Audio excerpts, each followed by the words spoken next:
ఈ రోజుల్లో కూడా ఇలాంటి మనుషులున్నారంటే నిజంగా నమ్మాలా లేదా అనిపిస్తుంది. మీషోలో మొన్నే నాకు బ్యాడ్ ఎక్స్‌పీరియన్స్ అయిందనమాట. సర్వీస్ మ్యాన్‌తో డెలివరీ చేసే వాళ్ళతో. వాళ్ళేంటంటే ఎక్స్‌ట్రా అమౌంట్ తీసుకోవటం, ప్రోడక్ట్‌ని ఇవ్వకుండా ఇచ్చామని చెప్పి అట్లా చాలా ఇష్యూస్ జరిగినాయనమాట. సో, నేనింక మీషో వాడటం ఆపేద్దాం అనుకున్నా. కానీ ఎందుకో మీషోలో ప్రోడక్ట్ నచ్చి ఒకటి సరే కొందాంలే లాస్ట్ అండ్ ఫైనల్ అని చెప్పి బై చేశాను. ఆ ప్రోడక్ట్‌కి నేను ఆ రోజే అమౌంట్ పే చేశాననమాట. అది మర్చిపోయి నేను నిన్న డెలివరీ వచ్చింది. సరే ఆ పార్సెల్ తీసుకుందామని వెళ్తుంటే అమౌంట్ ఇచ్చేసాననమాట అన్నకి.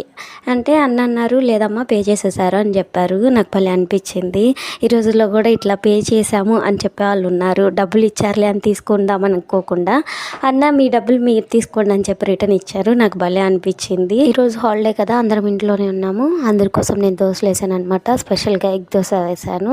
అందరు తినేసారు. ఆఫ్టర్నూన్కి అక్క వస్తారండి. అక్క చికెన్ తీసుకొచ్చి ఏదో ప్రిపేర్ చేస్తానని చెప్పింది అనమాట. ఈవినింగ్ జాలీ డాడీ రాగానే ఆడుకుంటుంది అనమాట మా డాడీతో. చక్కగా ఎంజాయ్ చేసింది మా డాడీతో. అయితే లాస్ట్కి నేను జాలీ ఒక లడ్డు తిని